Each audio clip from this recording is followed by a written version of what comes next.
সালাম আলাইকুম। আমরা মনে করি সুন্নি মানে অনেক জিলাপি খোর, কিন্তু আসলে সব সুন্নি এক নয়।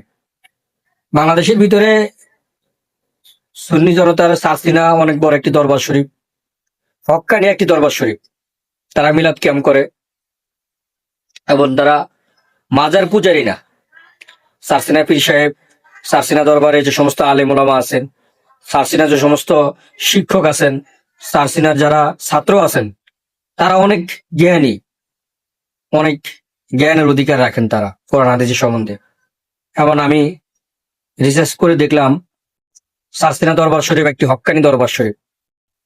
সারসিনার আগের পীর সাহেব মারা গেছেন, আল্লাহ পাক তাকে বিয়েস্তে নজিব করো, জান্নাতের উচ্চ মাকাম দান করো। অনেকে আমার অনেক ভালো লাগতো। তো সুন্নি যারা আছেন সারসিনা দরবার শরীফের, তারা হুক্কুর হুক্কুর করে না। তারা ঠিকই আবুল সরকারকে নিয়ে কথা বলছেন। আমরা সারসিনার এক আলেম আছেন, আমি তাকে চিনি। তিনি আবুল সরকারকে নিয়ে অনেক কথা বলছেন, ইসলামের পক্ষে নিয়ে অনেক কথা বলছেন। কারণ বলবেন না কেন, তিনি তো একজন হক্কানি আলেম। আর যারা জিলাপিখোর মাজার পূজারী, তারা কিন্তু কিছু বলে নাই। কারণ যে সমস্ত মাহফিল গুলাতে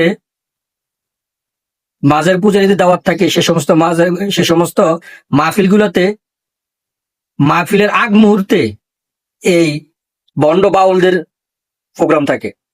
বন্ড বাউলেরা প্রোগ্রাম করা যায়, অথবা মাহফিল শেষ করা সুন্নি আলেমেরা যায়, কিছু আলেম।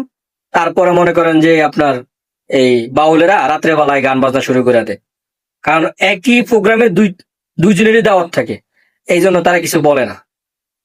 বুঝতে পারছেন? তাদের আঘাত লাগে ওই জায়গায়।